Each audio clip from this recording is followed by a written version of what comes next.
Hello student, chapter structure of the atom. Today we are going to discuss most important topic Bohr atomic model.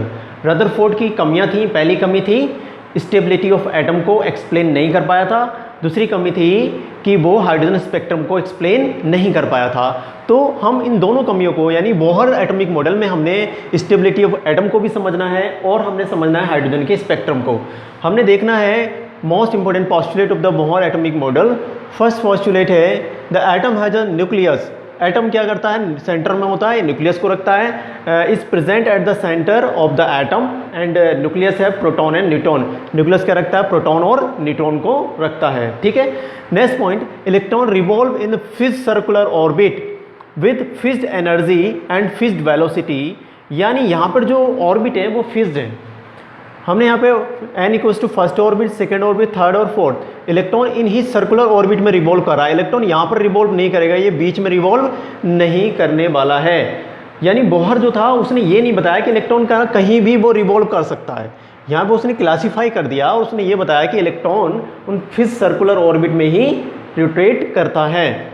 Next point है electron can revolve only on those circular orbit. अब बोलता है कि वो उन circular orbit में घूमता है जिसमें whose angular momentum is integral multiple of h upon 2π। Here student h है एक प्लांक का कांस्टेंट। ठीक है, h क्या है, प्लांक कांस्टेंट है। ठीक है, जिसकी वैल्यू 6.62 × 10⁻34 होती है। इसको हम आगे भी समझेंगे।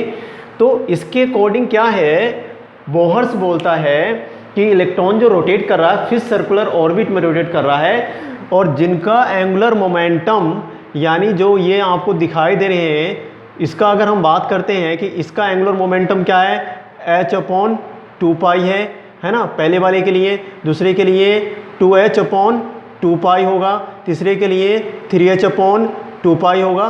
तो इस तरह से एंड सो ऑन उन्हीं ऑर्बिट में इलेक्ट्रॉन घूमता है।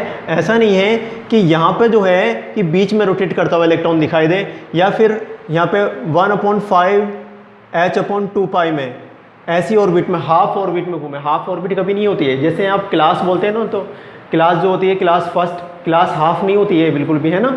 तो इसने कहा कि electron revolve only on circular orbit whose angular momentum is an integral multiple upon h upon 2π। अब एंगुलर मोमेंटम अभी मैं आपको बताता हूँ बाद में, MBR होता है। तो MBR में कैसे एक्सप्लेन करेंगे इसको आगे देखेंगे। MBR इक्वल्स टू होता है NH अपॉन 2π। यहाँ पर n है नंबर ऑफ द ऑर्बिट जो मैंने यहाँ पे दिखा रखी है। n इक्वल्स टू 1 यानी K शेल है, n इक्वल्स टू 2 तो L shell, and n equals to 3 तो M, and n equals to 4 तो N होती हैं। और भी आगे पॉसिबल शेल हो सकती हैं इसके आगे भी, राइट। n जो है, n की वैल्यू यहाँ पे फ्रैक्शन नंबर यानी जो n इक्वल्स टू 4 है, ये कभी फ्रैक्शन नंबर में नहीं होता है, ये इंटीजर नंबर में होता है। हमेशा आपको ध्यान रखना है n value can not have fraction number. यानी जो शेल है कभी भी n की वैल्यू क्या हो सकती है, 1 हो सकती है, 2 हो सकती है, 3 हो सकती है, 4 हो सकती है, 5 है ना। यानी हमेशा ये होते हैं इंटीजर वैल्यू को रखती है। कभी भी n की वैल्यू जो होती है not fraction number, not in fractional value, यहाँ पे फ्रैक्शनल वैल्यू पॉसिबल नहीं होती है। यानी जो शेल होती हैं, ऑर्बिट होती हैं, वो हाफ नहीं होती हैं या 1.3 नहीं होती हैं, 1.4 नहीं होती हैं। तो ये पोस्टुलेट जो हैं ये बता रहा है कि जो इलेक्ट्रॉन है वो सर्कुलर ऑर्बिट में घूम रहा है। वहाँ पे उसने कहा था इलेक्ट्रॉन सर्कुलर ऑर्बिट में, लेकिन कहाँ घूम रहा है, कौन सी सेल में घूम रहा है, ये नहीं बोला था रदरफोर्ड ने। ये बोलता है कि उन सर्कुलर ऑर्बिट में घूमता है जिसमें जो एंगुलर मोमेंटम की वैल्यू होती है NH अपॉन 2π होती है। ठीक है, यानी अगर हम n की जब वैल्यू रखते हैं, n इक्वल्स टू अगर आप रखेंगे 1 तो h अपॉन 2π आ जाएगा, n इक्वल्स टू 2 रखेंगे तो यहाँ पे आप 2h अपॉन 2π देखेंगे, अगर हम 3 रखेंगे तो 3h अपॉन 2π आपको वैल्यू दिखाई देती है। ठीक है, यहाँ तक नोट कीजिए, आगे बढ़ते हैं।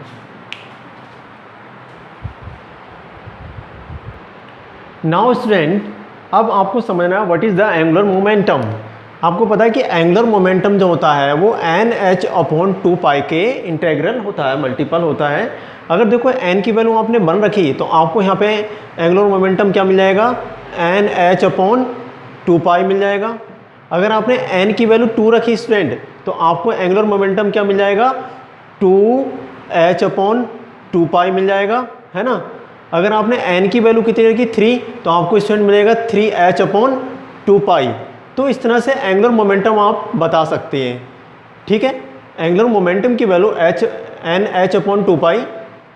nh/2π हो सकती है। एन ये किसके लिए, n=1 के लिए होगी। n=2 होगा तो उसके लिए 2h/2π वैल्यू मिलेगी आपको, एंड n=3 होगा तो उसके लिए 3h/2π होगी, ठीक है। ये वैल्यू क्या होती है, फिक्स्ड होती है।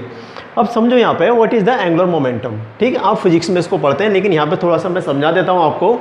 एंगुलर मोमेंटम होता है moment of inertia and angular velocity. This is the angular velocity I × omega. तो मोमेंट ऑफ इनर्शिया I होता है m × r² होता है, सबको पता है, ठीक है। एंगुलर वेलोसिटी जो होती है वो v/r के बराबर होती है, ठीक है। अब समझो बात को, ये बोला कि एंगुलर मोमेंटम क्या होता है, क्वांटाइज होता है। पहले आप इस बात को समझ लेंगे। अगर आप यहाँ पे एंगुलर मोमेंटम निकालेंगे तो देखो एंगुलर मोमेंटम यहाँ से मैं इधर लिखता हूँ। एंगुलर मोमेंटम कैसे आएगा, एंगुलर मोमेंटम, अब एंगुलर मोमेंटम आपको पता है कि I × ओमेगा होता है ना। I × ओमेगा, I की वैल्यू क्या आती है m × r², है ना। और ओमेगा जो है इसको हम ऐसे बनाएंगे, ओमेगा होता है v/r। तो v/r यहाँ से आपको मिलेगा mvr। तो ये डायरेक्टली हम mvr जो लिखते हैं एंगुलर मोमेंटम को, वो इस तरह से आता है, ठीक है। यानी यहाँ पे एंगुलर मोमेंटम की वैल्यू क्या होती है mvr। This is the angular momentum. तो आप इसको समझ लेंगे, ठीक है। एंगुलर मोमेंटम क्या होता है, क्वांटाइज होता है। क्वांटाइज का मीनिंग आप समझ लेना, nh/2π, 2h/2π एंड 3h/2π। यानी इलेक्ट्रॉन इन फिक्स्ड ऑर्बिट में जो घूम रहा है ये, तो उसके लिए h/2π वैल्यू के साथ घूमेगा, या 2h/2π के साथ घूमेगा, या फिर 3h/2π एंगुलर मोमेंटम की वैल्यू के साथ घूमता है। इस बात को आपको ध्यान रखना है, ठीक है। तो स्पेसिफाइड सर्कुलर ऑर्बिट होती है, ये क्या होती है, एक स्पेसिफाइड सर्कुलर ऑर्बिट होती हैं। इन ऑर्बिट को हम क्या बोलते हैं, स्टेशनरी ऑर्बिट भी कहते हैं, ठीक है। तब बोहर ने बोला कि इलेक्ट्रॉन जो है स्टेशनरी यानी फिक्स्ड सर्कुलर ऑर्बिट के अंदर घूमता है, जिसमें जो एंगुलर मोमेंटम होता है वो h/2π, 2h/2π या 3h/2π या आगे भी हो सकता है, ठीक है। तो यहाँ तक आपने समझ लिया है। अब आगे देखेंगे, इसको नोट कीजिए।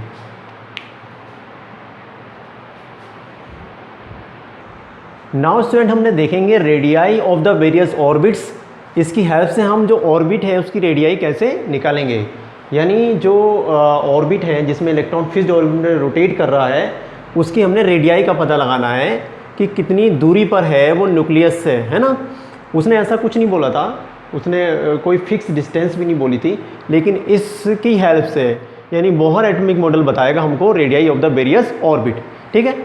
तो इलेक्ट्रोस्टैटिक फोर्स ऑफ अट्रैक्शन आपको पता है, जब कोई भी इस तरह से दो अपोजिट चार्ज, ये है न्यूक्लियस मान लो, और न्यूक्लियस पे मैंने Ze यानी effective nuclear charge positive charge मान लिया, और यहाँ पे इलेक्ट्रॉन होता है। इलेक्ट्रॉन क्या होता है, नेगेटिव चार्ज को लगता है। तो पॉजिटिव और नेगेटिव हैं, और ये इस तरह से एक फिक्स्ड ऑर्बिट में रोटेट कर रहा है। ये क्या है, इलेक्ट्रॉन है, और ये इस तरह से रोटेट कर रहा है v वेलोसिटी के साथ में, ठीक है। तो स्टूडेंट आपको पता है ये इनके बीच में क्या लगता है, एक अट्रैक्शन फोर्स लगता है।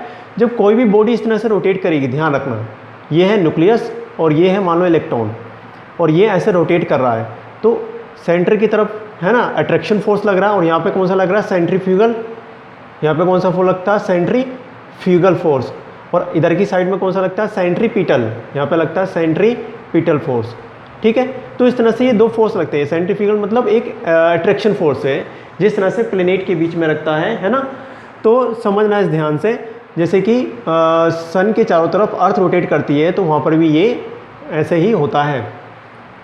तो नेगेटिव चार्ज जो है और पॉजिटिव चार्ज है, इन दोनों के बीच में क्या है, एक तरह का इलेक्ट्रोस्टैटिक फोर्स है। फिजिक्स में आप पढ़ते हैं कि यहाँ पर क्या लगता है, कूलॉम लॉ। तो कूलॉम ने ही समझाया था, जो फोर्स होता है वो अपोजिट चार्ज यानी Ze क्या होता है, पॉजिटिव, और इलेक्ट्रॉन क्या होता है, नेगेटिव चार्ज, इन दोनों के क्या होता है, के बराबर होता है, ठीक है, प्रोपोर्शनल होता है। जो फोर्स ऑफ अट्रैक्शन होता है वो क्या होता है, दोनों के मल्टीप्लिकेशन के प्रोपोर्शनल होता है। फिर बोला था उसने, जो बीच की डिस्टेंस है, पॉजिटिव नेगेटिव मैंने बोली, डिस्टेंस r है, उसकी क्या होता है, स्क्वायर के इन्वर्सली प्रोपोर्शनल होता है ना। तो force of attraction 1/r square के इन्वर्सली प्रोपोर्शनल होता है according to the Coulomb law. Coulomb ने ऐसा बोला था, ठीक। अब समझो, हम फोर्स निकालेंगे तो ZEE अपॉन आर स्क्वायर आ जाएगा। अब ये जो प्रोपोर्शनलिटी है ये जब हटता है तो यहाँ पे आता है स्टूडेंट K। अब what is the K constant है, this is known as the Coulomb constant. अब इसके according 1/4 pi epsilon naught, epsilon naught क्या होती है, परमिटिविटी होती है, इसको हमने ज़्यादा नहीं समझना है, बट इसकी जो वैल्यू होती है कांस्टेंट की वो होती है 9 × 10⁹ न्यूटन मीटर स्क्वायर पर कूलम्ब स्क्वायर। ठीक है, तो K की वैल्यू इतनी होती है, ये फिक्स है। अब जो फोर्स ऑफ अट्रैक्शन है, मैंने बताया जो फोर्स ऑफ अट्रैक्शन लग रहा है इन दोनों के बीच में, ये फोर्स ऑफ अट्रैक्शन है वो किसके बराबर होता है, सेंट्रीफ्यूगल फोर्स के। जब कोई इस तरह से सर्कुलर ऑर्बिट में बॉडी रोटेट करती है तो न्यूक्लियस के साथ क्या है, सेंट्रीपिटल फोर्स, और उसकी जस्ट अपोजिट क्या होता है, सेंट्रीफ्यूगल फोर्स। तो ये दोनों फोर्स क्या करते हैं, उसको बॉडी को क्या करते हैं, फिक्स रखते हैं, घुमाने में हेल्प करते हैं। ठीक है, तो फोर्स ऑफ अट्रैक्शन यहाँ पर क्या होगा, वो सेंट्रीफ्यूगल फोर्स के बराबर होगा, है ना। तो फोर्स ऑफ अट्रैक्शन आपको पता है कि अभी आपने इलेक्ट्रोस्टैटिक फोर्स निकाला है KZE अपॉन आर स्क्वायर, और सेंट्रीफ्यूगल फोर्स जो होता है mv² अपॉन आर होता है। ठीक है, सेंट्रीफ्यूगल फोर्स होता है mv² अपॉन आर। यहाँ पे जो वैल्यू स्टूडेंट आपको दिखाई दे रही है ये क्या है, इलेक्ट्रोस्टैटिक फोर्स है, फोर्स ऑफ अट्रैक्शन है, और ये सेंट्रीफ्यूगल फोर्स मैंने यहाँ पे लिखा है mv² अपॉन आर। यानी v², अगर आप यहाँ से v वेलोसिटी निकालेंगे तो वेलोसिटी आपको पता है कि v, यहाँ से एक तो वेलोसिटी आप निकाल लेंगे। ठीक है, इन फॉर्मूले को ध्यान रखना, काफ़ी न्यूमेरिकल प्रॉब्लम इनकी हेल्प से सॉल्व हो जाती हैं।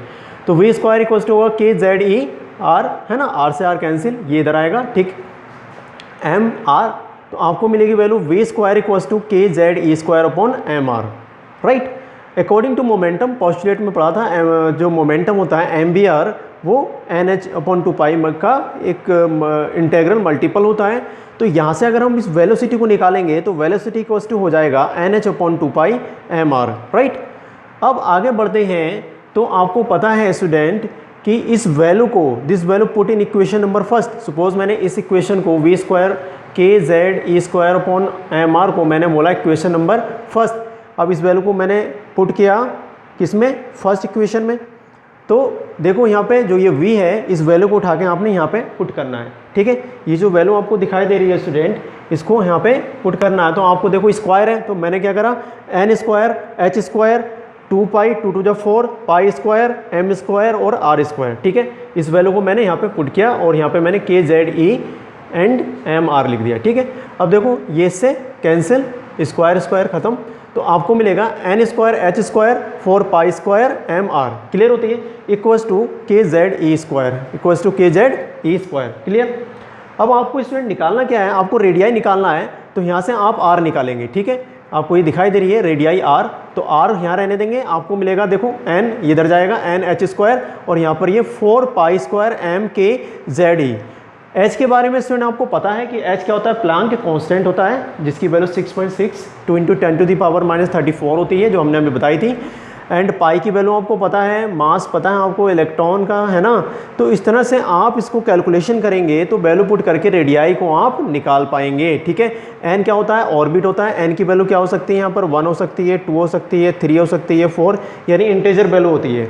h क्या है, यहाँ पर प्लांक कांस्टेंट है, h की वैल्यू गिवन भी होती है, वहाँ पे प्लांक कांस्टेंट है, इसकी वैल्यू होती है 6.62 × 10⁻34 होती है।